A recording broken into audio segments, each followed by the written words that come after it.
It was 2 in the morning when my phone rang and tore through the silence of my bedroom.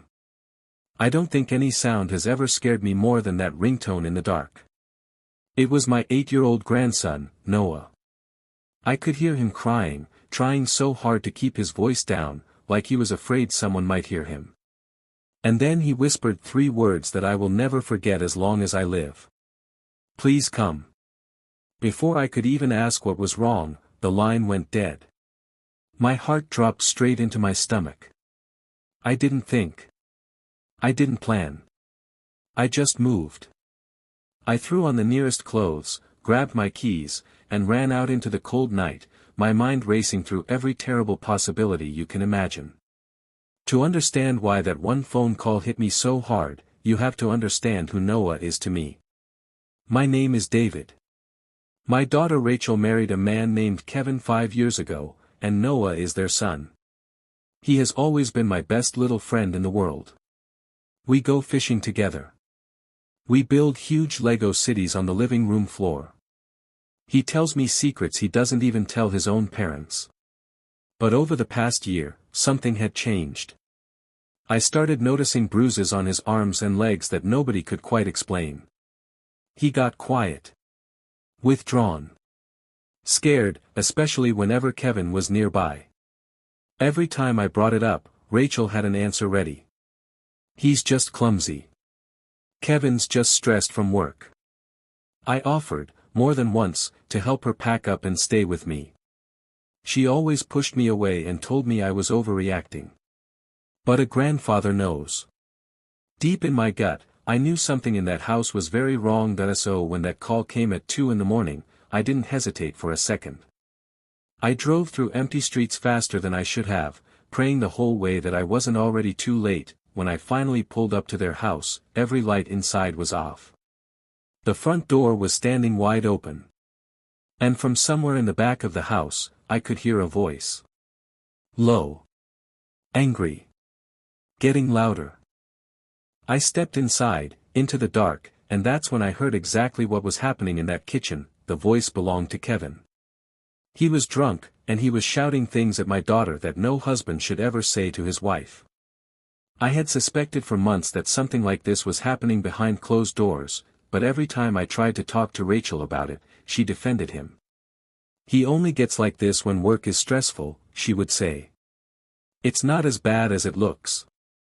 Fear has a way of keeping people trapped in places they should have left a long time ago, and I think some part of her knew that even as she said it. I moved through the hallway slowly, staying in the shadows so Kevin wouldn't notice me yet. My heart was pounding so hard I could hear it in my own ears. Then I heard it. A sharp, sickening slap. Rachel crying out in pain. And then, cutting through everything else, Noah's small, terrified voice. Stop hurting Mommy. Please stop. Something inside me broke in that moment. Every flash of fear I had ever seen in that little boy's eyes over the past year came rushing back to me at once. I had promised myself a long time ago that I would protect my family no matter what it cost me. This was that moment. I stepped into the kitchen doorway. Kevin was standing over Rachel with his hand raised, ready to hit her again. Noah was hiding under the table, shaking. When Kevin turned and saw me standing there, his face twisted with shock, and then with rage. What the hell are you doing in my house, old man? He shouted. I didn't raise my voice. I didn't even look at him. I looked straight at my daughter and my grandson and said, calmly but firmly, both of you, come to me right now. For the first time in a very long time, I saw something different in Rachel's eyes. Not fear. Readiness. She was finally ready to leave.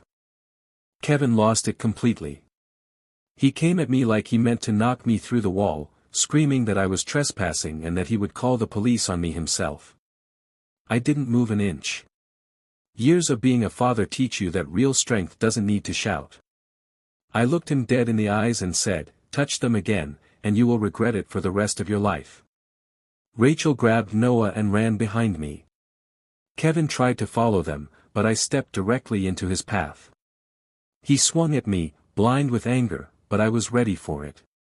I blocked the punch and pushed him back hard against the counter. And for the first time that whole night, I saw real fear on his face. But getting Rachel and Noah out of that house safely was only the first part of what was coming.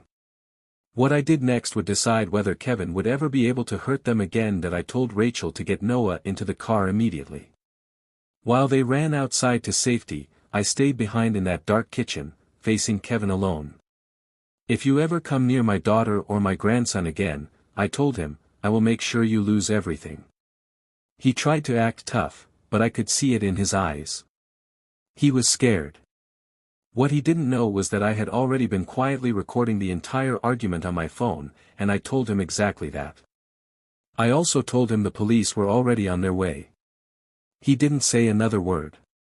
That night, I drove Rachel and Noah straight to my house. Rachel cried the entire way, telling me over and over how sorry she was for not listening to me sooner. In the back seat, Noah held my hand tightly and whispered, "Thank you, Grandpa, for coming to save us." My heart was heavy, but I knew, without a doubt, that we had done the right thing. The next morning, the three of us went to the police station together. I handed over the recording, along with photos of Noah's bruises that I had quietly been taking for weeks.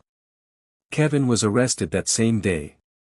Rachel filed for divorce and was granted a restraining order against him. The weeks that followed were not easy. There were sleepless nights, tears, moments where Rachel doubted herself and felt guilty for finally leaving. I stayed strong for both of them and reminded my daughter, every single day, that being a good mother sometimes means making the hardest choice of your life to keep your child safe. We got Noah into counseling with a child psychologist, and slowly, the frightened little boy I had seen hiding under that kitchen table started to come back to life. He started sleeping through the night. He started laughing again. Rachel moved in with me for a while, and we turned my guest room into a warm, safe space just for the two of them.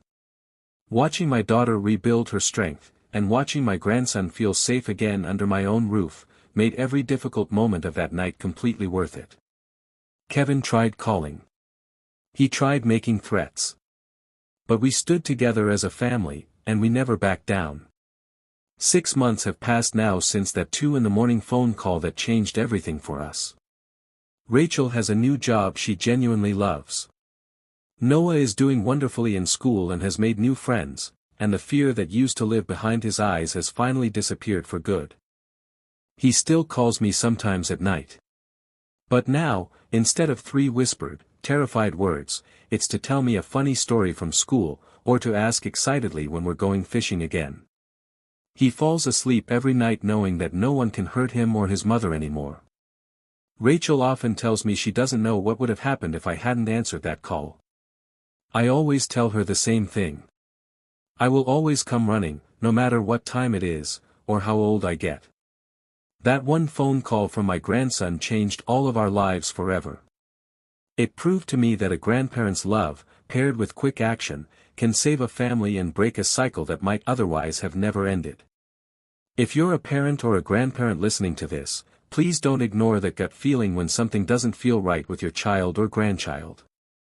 Sometimes one phone call in the middle of the night is the only thing standing between fear and safety. I'm David, and this was my true story. Trust your instincts, and always keep your door and your heart open.